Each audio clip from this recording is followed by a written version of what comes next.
Diabetes diagnose ಆದ ತಕ್ಷಣ ಪೇಷಂಟ್ಗಳು common ಆಗಿ ಬಂದು ಕೇಳ್ತಾರೆ, ಸರ್ ನಂಗೆ ಯೂರಿನ್ ಶುಗರ್ ಇದೆಯಾ, ಬ್ಲಡ್ ಶುಗರ್ ಇದೆಯಾ? ಅವ್ರ ಮನ್ಸಲ್ಲಿ ಏನಂದ್ರೆ ಯೂರಿನ್ ಶುಗರ್ ಇದ್ರೆ ಕಾಯಿಲೆ ಲೈಟ್ ಆಗಿದೆ, ಬ್ಲಡ್ ಶುಗರ್ ಇದ್ರೆ ಕಾಯಿಲೆ ತುಂಬಾ ಸೀರಿಯಸ್ ಆಗಿದೆ ಅಂತ. ಹಾಗೇನಲ್ಲ, ಎರಡೂ ಒಂದೇ. ಯಾವಾಗ ಬ್ಲಡ್ ಅಲ್ಲಿ ಶುಗರ್ ಜಾಸ್ತಿ ಆಗುತ್ತೋ ಅದೇ ಯೂರಿನ್ ಅಲ್ಲಿ ಎಕ್ಸ್ಕ್ರೀಟ್ ಆಗೋದು, ಅದನ್ನ ನೋಡ್ತಾರೆ. ಎಷ್ಟೋ ಸರಿ ಬ್ಲಡ್ ಅಲ್ಲಿ ಜಾಸ್ತಿ ಇದ್ರೂ ಯೂರಿನ್ ಅಲ್ಲಿ ಶುಗರ್ ಕಡಿಮೆ ಇರೋ ಚಾನ್ಸಸ್ ಇರುತ್ತೆ. ನಾವು ಆ ರೀತಿ ಡಯಾಗ್ನೋಸ್ ಮಾಡಲ್ಲ. ನಾವು ಮೇನ್ಲಿ ಡಯಾಗ್ನೋಸ್ ಮಾಡೋದು ಯಾವ್ದ್ರ ಮೇಲೆ? ಬ್ಲಡ್ ಮೇಲೆ, ಫಾಸ್ಟಿಂಗು, ಪೋಸ್ಟ್ ಪ್ರ್ಯಾಂಡಿಯಲ್ಲು, ಆಮೇಲೆ HbA1c ಇವನ್ನ ಚೆಕ್ ಮಾಡ್ಬಿಟ್ಟು ಡಯಾಗ್ನೋಸ್ ಮಾಡ್ತೀವಿ. ಯೂರಿನ್ ಶುಗರ್ ಕೆಲವೊಮ್ಮೆ ಶುಗರ್ ಇಲ್ದೇನೂ ಇರಬಹುದು, ಪಾಸಿಟಿವ್ ಆಗಿರ್ಬೋದು, ಗ್ಲೈಕೋಸೂರಿಯಾ ಇದ್ರೆ. ಆಮೇಲೆ ಎಷ್ಟೋ ಸರಿ ಶುಗರ್ ನಾರ್ಮಲ್ ಇದ್ರು SGLT2 ಇನಿಬಿಟರ್ಸ್ ಅಂತ ಡ್ರಗ್ಸ್ ತಗೋತಾ ಇದ್ದಾಗ ಯೂರಿನ್ ಶುಗರ್ ಜಾಸ್ತಿ ಇರೋ ಚಾನ್ಸಸ್ ಇರುತ್ತೆ. ಸೊ ಆಮೇಲೆ ರಿಡ್ಯೂಸಿಂಗ್ ಏಜೆಂಟ್ಸ್ ಜಾಸ್ತಿ ತಗೊಂಡಾಗ್ಲೂ ಯೂರಿನ್ ಶುಗರ್ ಜಾಸ್ತಿ ಆಗೋ ಚಾನ್ಸಸ್ ಇರುತ್ತೆ.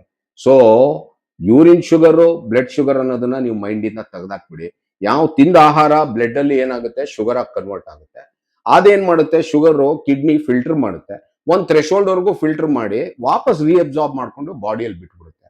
ಯಾವಾಗ ಅದು ರೀಅಬ್ಸಾರ್ಬ್ ಮಾಡಕ್ಕಾಗಲ್ಲ ಅಂತ ಹೇಳಿದ್ರೆ, ಡಯಾಬಿಟಿಸ್ ಶುರು ಆದಾಗ ಅಥವಾ ಇನ್ಸುಲಿನ್ ರೆಸಿಸ್ಟೆನ್ಸ್ ಆದಾಗ ಅದು ರೀಅಬ್ಸಾರ್ಬ್ ಮಾಡಕ್ಕಾಗಲ್ಲ, ಯೂರಿನ್ ಅಲ್ಲಿ ಪಾಸ್ ಆಗುತ್ತೆ. ಆವಾಗ ಅದು ಯೂರಿನ್ ಶುಗರ್ ಪಾಸಿಟಿವ್ ಕಾಣುತ್ತೆ. ಬ್ಲಡ್ ಶುಗರೋ ಯೂರಿನ್ ಶುಗರೋ ಅದೆಲ್ಲ important, diabetes is very important.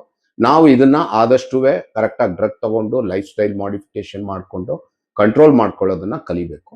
ಇದೇ ತರ ಕನ್ನಡ ಡಯಾಬಿಟಿಕ್ ಮಾಹಿತಿಗೋಸ್ಕರ ನನ್ನ ಚಾನೆಲ್ನ ಫಾಲೋ ಮಾಡಿ.